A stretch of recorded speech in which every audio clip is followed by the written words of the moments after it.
Kaixo, egitura zirkularrean ematen diren bi ezaugarri oso garrantzitsu aztertuko ditugu orain.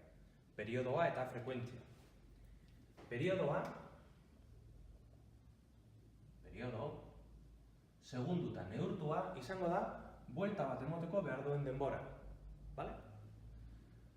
Eta buelta bat emoteko behar duen denborak, hemendik zenbat alditan pasatzen garenarekin erlazionatuta egongo da, bai?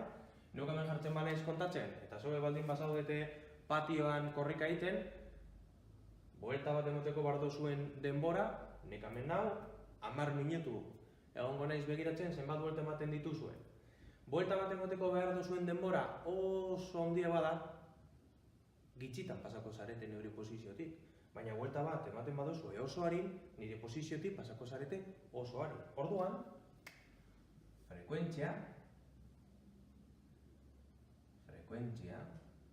neurtuko dugu erraziotan, periodoa eta frekuentziaren arteko erlazioa, hau da, alderantzizko erlazio bat da.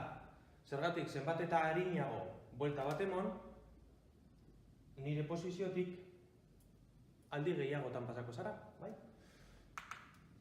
Errazio bat izango da, 1 zati-segundo. Eta zertarako behar dut nik periodoa?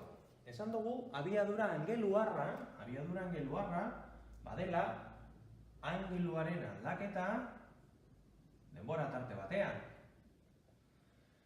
Eta nik esaten dut periodoa badela, buelta bat emoteko behar duzun denbora. Orduan, buelta bat, zein angelu aldaketa da? 2pi radianetan ari garelako.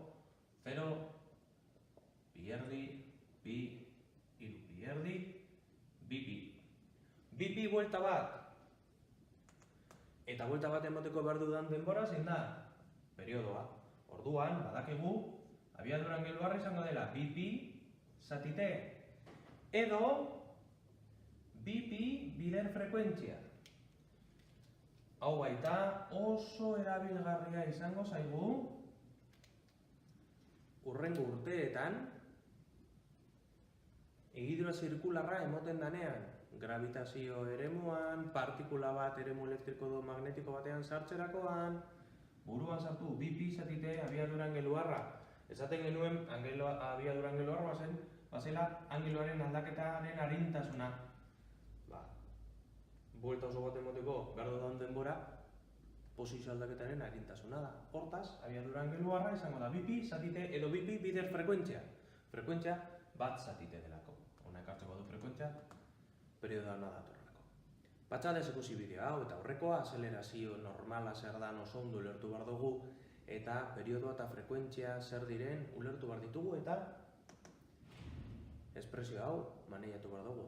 Venga!